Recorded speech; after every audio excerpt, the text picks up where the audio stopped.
So, Dan, I'm super excited to talk to you today, and I'm excited about the topic that we have selected. We are going to have a conversation about having great conversations. I know I'm excited to be hanging out with you too, Amy. And it actually puts a bit of pressure on this conversation. If we're going to talk about having great conversations, it feels like we should be a little bit okay at doing that together. So Right. let's see how we go. This better be a great conversation itself. But what I love is that there was not a buzzword in the topic that we selected. There's no jargon there. And Yeah. I know that you all at LIW have, if anybody's been paying attention to your website or what's happening online, you've been talking about the importance of having great conversations. Yeah. Why the focus on conversations? Yeah. It's a good question. Thanks, Amy. Really, when it boils down to the idea of leadership, particularly in organizations and teams, um, it, it, leadership is a verb or an action, and one of our key philosophies is leadership, not just leaders. And the act of leadership boils down to good conversations, people actually communicating with each other, people being in a place that they feel they can share ideas, they feel safe to say things like "I don't know" or "Can I get some more information?" And it that comes down to people feeling that they can have good conversations. Yeah. Um, the really interesting thing for from that we're noticing is that a lot of conversations that happen in organizations or in teams tends to be around task. And Mm. so sometimes people have lost the art or don't allow the time for conversations that need to happen outside of just about the task. Yeah, yeah, that's a really good point. And I also like what you said about we need to feel safe. Like to have great conversations, there's relationship that's built there, there's safety that's built there. And I know there's all these conversations in our world right now about how do we do all this if we're virtual or we're hybrid? How do we protect our culture? Yeah. Where does the Yeah. culture happen, right? That the culture happens in our connections, and our And connections happen through conversation. you could argue that culture happens one conversation at a time. Hmm. So if you think about all of the conversations happening in any organization, that's the fabric of the culture that you have. So if we want an inclusive culture, then the conversations that happen throughout, that permeate throughout the organization, need to be inclusive, need to be open and willing to accept multiple perspectives and ideas into those conversations, which is a tricky thing actually in leadership. A lot of people get promoted into their roles and become team leaders or leaders of functions or business units Sure. because they've been technically really great at Uh-huh. something, Mhm. technically great at sales, technically great at engineering, whatever that is, they Mhm. get promoted to those roles, and they've been rewarded for a lot of their career for that technical excellence. So they to Mhm. have the answers.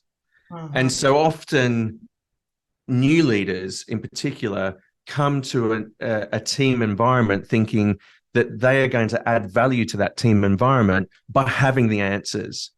And it's actually to have it to create a good conversation with teams. The opposite, in fact, needs to happen where a new team leader allows themselves to be vulnerable enough to say, hey, we need to talk about something. And Yeah. you mentioned an idea before about hybrid working. So let's say that's the idea Mhm. that instead of the team leader saying, I have to have the answer about how this team needs to work in Mhm. terms of virtual or flexible or hybrid, Yeah. the better answer could be to say, hey, we should talk as a team about what it is that we need to achieve and how our ways of working might support that and what's important to all of us. And then just step Mhm. back and let the team have the conversation together Yeah. without presenting the answers. Yes. Oh, you just made a number of important distinctions, Dan. I think for so many leaders, especially new leaders, like you said, right, that it's maybe not your technical competence that's going to help you succeed moving forward. Do you have the competence to create inclusive, open conversations? Like you don't have to have all the answers. You have to have an That's right. idea of how about it's having me think about process versus content. Right? You don't Yeah, have to have all the answers about content. Instead, here's a process to open up a new kind of dialogue for us to co-create the best way to work in a hybrid environment or whatever it might be. that's a great point, Amy, because I don't think that we teach those things enough. We do teach technical expertise, but it feels kind of weird to say we need to teach you how to have a conversation, because if you ask people, are you competent, if you like, in having conversations, most people would look at you weirdly and go, well, yeah, I we're talk all the talking time. now, Yeah. Yeah. but actually having a conversation without an agenda, without feeling that you need to have the answer, is a really difficult thing for people to give up. We've all probably worked with someone who's been through a coaching program, and all of a sudden there's this weird change in them where they just start asking you questions. The team leaders, you're going to the team leader Yeah. saying, what should I do? And they start going, I don't know. What do you think you should do? No, just tell me what to do. No, well, what do you think is the right thing for you to do? What are the Mhm, options? mhm, And there's mhm. this weird Yeah. shift in their behavior, but it takes quite a while and quite a lot of practice to get to a stage where you're being genuine and authentic in asking those questions. You're not just trying to create a conversation because you've been told that's the thing to do, Yeah. but you are genuinely into the conversation and not Yeah. still trying to bring your answers or your agenda to the conversation. And Yeah. that takes practice. There's two other elements I would say that are also important.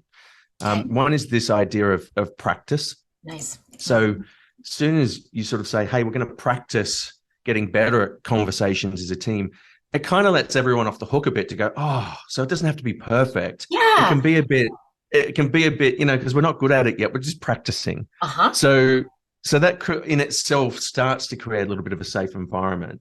Okay. Um, and the other element I would say is this idea of being present and curious. Nice. So having a mindset, really trying to tune into yourself before the conversation takes place, to reminding yourself to be really present to the team and to what's being said, and not spending your time sitting there reloading, thinking what you want to say next in the conversation, but really Mm-hmm. listening and being there. And then as a result of that, being really curious about what's going on, looking around and seeing what's happening for people in the team, you know, being wondering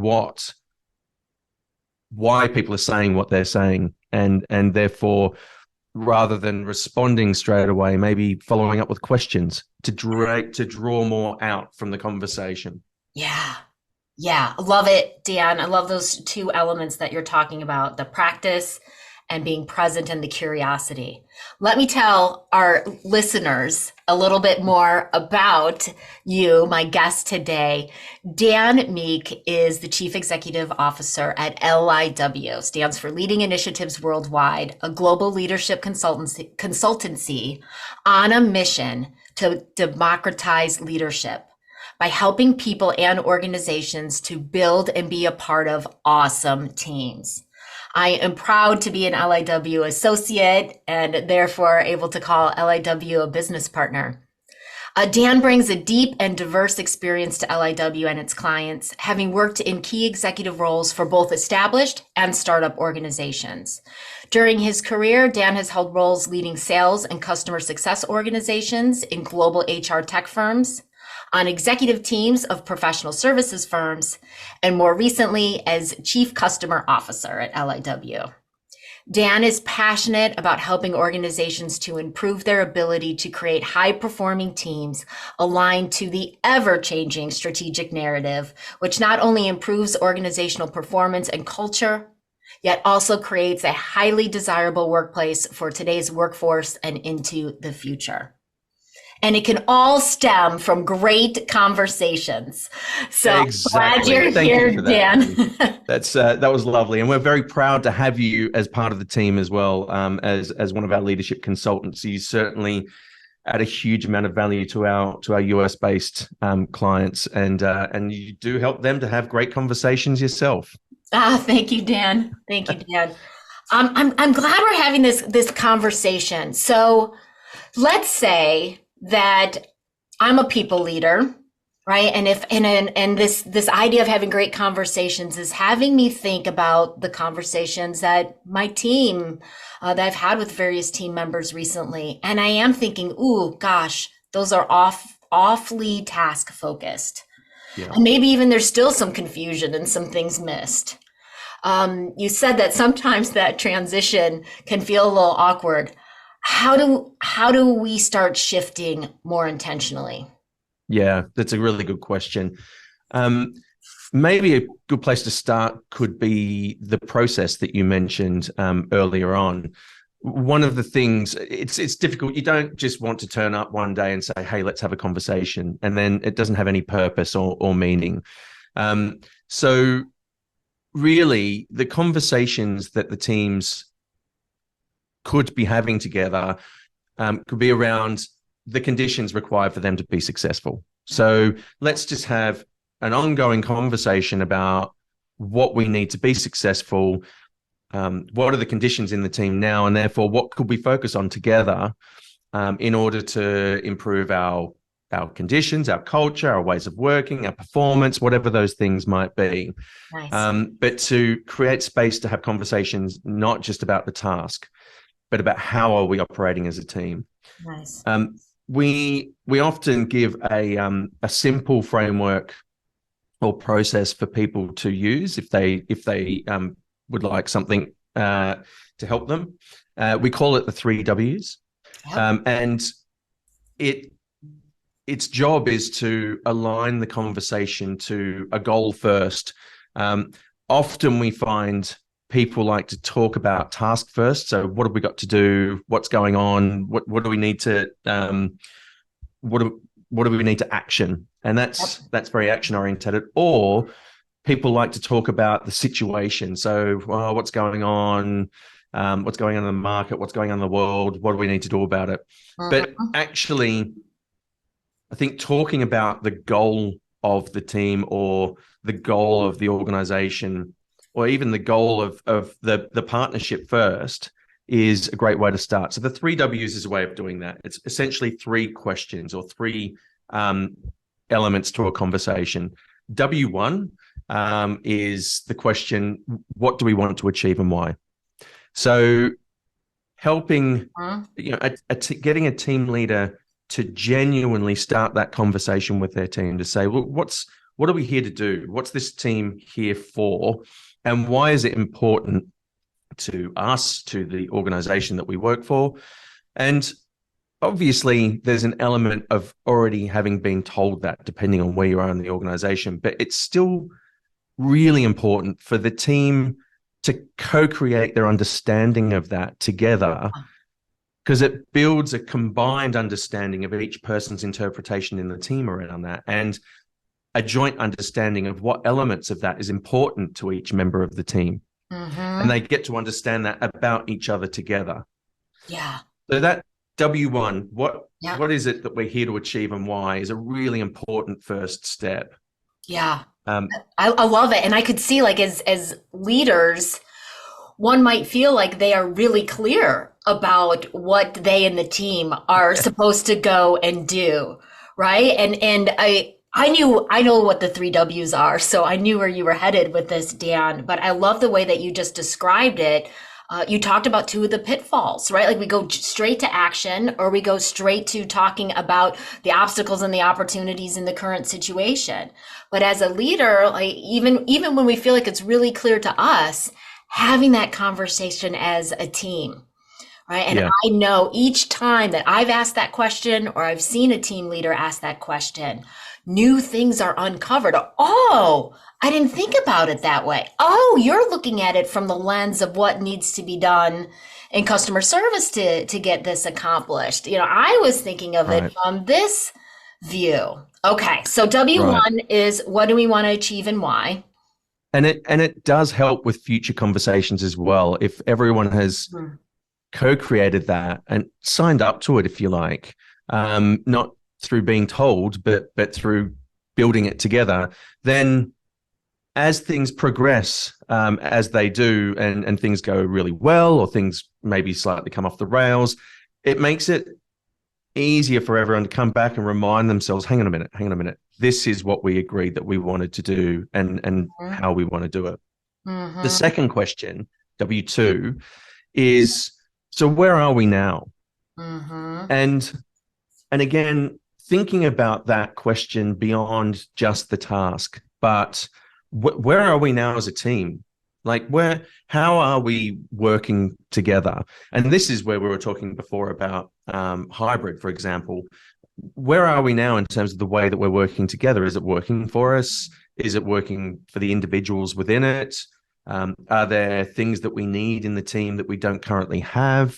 And that could be material things, new processes, resources, but it could be also, you know, competencies or behaviors. Are we missing some skills here? Do we need to develop some people in the team, or are there some behaviors that we've got as a team that are not serving us well? Are we being competitive with each other? You know, are we not being open with each other with feedback, or is there something stopping us from being really able to talk openly if we feel as a team we're not performing the way we would like to?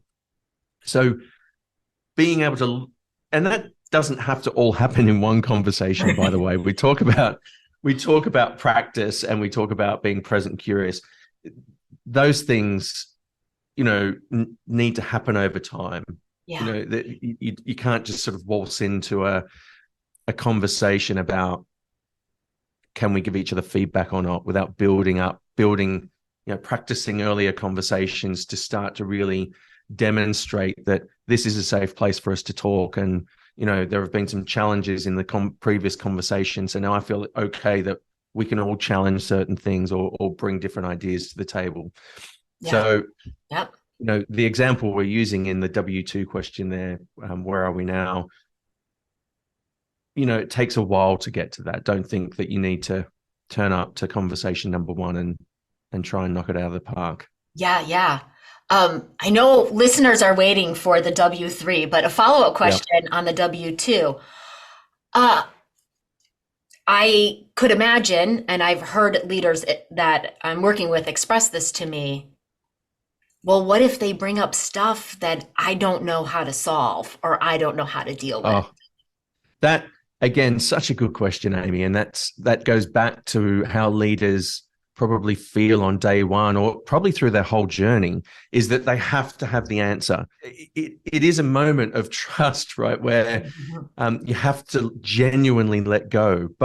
Yeah, But the whole team, if they talk about it together, can solve the problems together that you mentioned. I yeah, keep using hybrid ways of working as an example, but you can imagine there being quite emotional, some emotional, or some emotions in the way people think and feel about their place of work.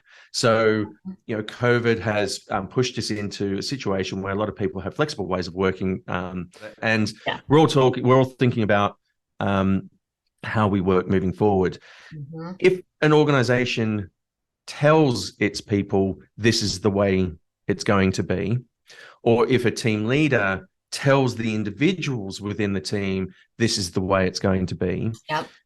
that's a valid option. That's a valid way forward, but it will create emotions and responses that are not surfaced properly, Yep. and are not discussed.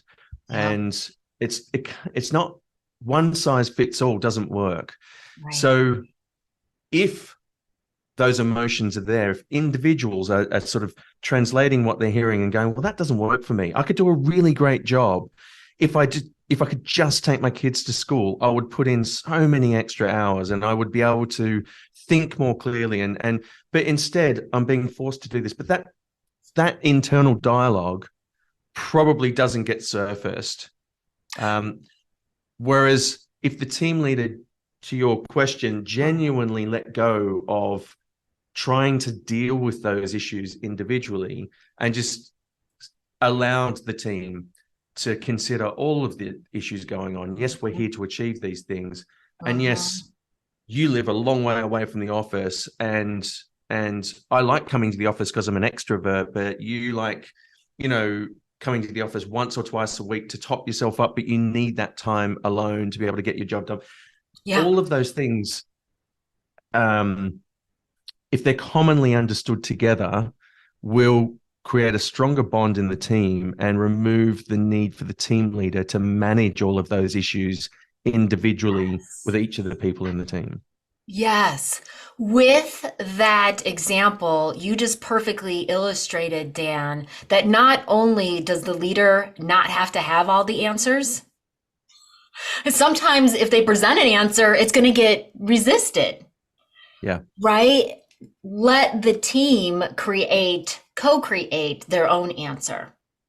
Yeah. It also had me think, I've often said to leaders, all you ever need to know is the next step you want to take, right? I deal with a lot of folks who are overwhelmed, right? And sometimes in this volatile, uncertain world that we have going on, we don't see how we're going to get to the end goal, to the finish line. And sometimes things do need to evolve as we're moving down a path. You just need to know the next action to take. Today, I'm thinking you just need to know the next conversation to launch. That's right. Yeah, that's a really good way to put it, Amy. The next step actually links probably nicely to thinking about W3. Let's go to W3. So we had W1, what is it that you want to achieve and why? W2, so where are we now? Mm-hmm. So W3 is just the closing of that gap. So what next is W3. Mm-hmm. And that's really what you're talking about there is what's our next, how do I prioritize the next conversation? What's the thing that we need to do next that will most effectively help us as a team? Because remember, the 3 W's can be used from a task perspective. That's absolutely fine. Yeah. But we're talking about conversations and we're talking about why you might have conversations. So this would be in relation to a team having a conversation about, what is it that we're trying to achieve and what's our current situation and how is it serving us or not serving us to achieve what we want to achieve. And then, so therefore, what have we got to do next? And that helps to prioritize the next conversations, whether they are with people within the team, whether that is for the whole team, but it's anchored in helping the team to achieve its goals. Yeah. Yeah. So, Dan, someone might be thinking, all right, this question of what are we looking to achieve and why, that sounds really good at the beginning of a project or the beginning of initiative. Like, what if I'm a people leader? I know I've got to upgrade the conversations that are going on. I know I want to have different kinds of interactions with my team members, but we're mid-project on a couple of things. Great. It's a good question. The 3 W's, there are other approaches, but the 3 W's can be used in multiple contexts. So it would be worth trying it just in any meeting. So and again, it doesn't need to be an obvious process. So you don't have to use those exact questions. Frame it in your own way, but starting any meeting with the idea of going, so what is it that we want to get out of this meeting? I love it. Yep. Yeah, you can break it down for the task or the conversation or the meeting at hand. Absolutely. Yeah. Even with those organizations that are running agile, reminding yourself when you're doing a retro in agile. Agile, by the way, is another great process for conversations. Yeah. So a sprint plan is an opportunity for people to really talk about what do we think we can get done in this next sprint. Let's say it's a week-long sprint or a month-long Mhm, sprint, and the mhm, team gets a chance to sort of contribute to that. And mhm. then at the end of that sprint, they have a thing called a retro or retrospective, which is the chance for a team to talk about, hey, how did we go? Not in terms of the task, but in terms of how we worked together. And the three W's can support those conversations as well. If you just think about coming into a retro, what is it that we're here to achieve? Well, we're here to continuously improve as a team. What we want to get as an outcome from this conversation is two or three thoughts that might help us to improve as a team. Nice. Great. So where are we now? Well, let's have the retro and talk about what happened in the Mhm, sprint. And mhm. so what do we want to do next? Well, what are the two or three things that have come out of the retro that we want to apply in our next sprint to see whether it actually improves us or not? Nice. Nice. So I love this. We can apply the three W's. We can expand the scope. We can narrow the scope to be able to use the three W's in a variety of situations. I know also that LIW has been sharing a resource out recently called Conversation Starter Cards. Great Have one. Yeah. different open-ended questions that might fit the situations at hand in your team or with specific team members. You can find that. We'll put it in the show notes, but it's on LIW's website, liw3.com/conversation dash starter dash cards. Well done. Yeah, and we'll put that in the show notes. Um, Great. Dan, something else that has come to mind for me in live conversations that we have, I often lament that those who identify as introverts or those who need some more time to process before they feel comfortable sharing their perspectives out loud can get left behind and we miss their perspectives because the conversation is happening at a certain pace and we've moved on when they formulated their thoughts to the last conversation that we've had. In having great conversations, how do we allow for style differences? Yeah, that's a really good question. And that comes actually down to some of the early conversations that we have as the team, right? So um, there is a role here for the team leader to ensure that when the team is having these conversations, that everyone's voice is heard. Yeah. And but the team also need to agree that this is important too, so that everyone is observing and being, present to what's going on in the conversation. So this idea of practicing being present and curious to what's going on, and Yeah. allowing the space for all of the voices that need or want to be heard to come out. And sometimes to place a timely and kind piece of feedback to potentially those people who do feel that their ideas bring great value and they value themselves for bringing the ideas to those conversations. So, they get excited and they've got, often really great ideas Yeah. that the team will eventually enact on. But that enthusiasm can squash or stop the voice of the other people being heard. Mhm. So that's part of talking as a team about the environment that we need to create for every voice to be heard. Sometimes it can mean that we want to give opportunity for those who like to reflect to still bring their reflections a day or two after the conversation has actually happened, because Yeah. it may still just not be possible to bring it all out in the room Yeah. in a 1 hour conversation. The Yeah. other thing I would suggest is, don't try and achieve too much in one conversation, so that there is the space for everyone to have a voice, Nice. rather than, quick, we've got to move on. Sorry, we didn't get to all 8 people. We'll try better next time, sort of thing. Yeah. But allow that space. And the third thing, which is practice. So Mhm. that's the reason we created these conversation starter cards. To be honest, they're a bit tongue in cheek. They come in 3 different colors that represent, easy, medium, and difficult, if you like. Yeah. Yeah. Some of Yeah. the topics in there can be a bit cheeky or a bit irreverent, and Of course, you can choose what you decide to talk about, but they're there Yeah. to give the team a chance to talk or have a conversation about something that will actually help build relationships in the team. So it's not just a waste of time Right. conversation. Yeah. Um, but it gives the team a chance to have a conversation without having to think about, oh, what have we got to talk about now? This feels a bit forced. And if there's a space at the beginning or at the end of a particular team meeting to say, hey, we're going to pull out a conversation card and we're going to spend 20 minutes on this. And we just practice going around the team and having a conversation about the title of the card and trying to have some follow-up questions with each other about what people meant by their response, being genuinely Mm-hmm. curious about, well, why do you feel like that, or why do you think that, or that will help the team to form a dynamic that that translates into conversations about the team later on. Yeah. Yeah. Yeah. So I'm seeing the value in the team leader being really overt about these two elements that you shared with us earlier. And we keep circling back to them because they're just so relevant in every piece of this. The practice, we're just practicing. Yeah. Right? So Yep.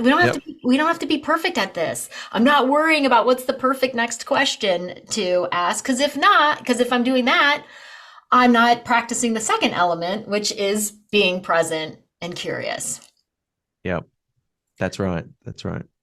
So much great stuff, Dan. And I love that it was all about having great conversations. Those two elements. And then let me also recap the three W's. What do we want to achieve and why? Where are we now? And what next? And Yep. you can shift the scope on those three W's to have the most valuable conversation in that moment. Absolutely. And ultimately, this all builds the foundation for good leadership in your team and your organization, which lays the foundation for lots of things that you're trying to get done. Performance is just one of them. Having inclusive cultures is another. Lots of the things that organizations are trying to solve for. If you have the foundation of the great conversations and great leadership in all of your teams, then creating great cultures and great performance is an outcome. Yes. That is a perfect note to end on. This is a great foundation for, yeah, a high performing team and culture. And it all starts with the Great next great conversations. conversation.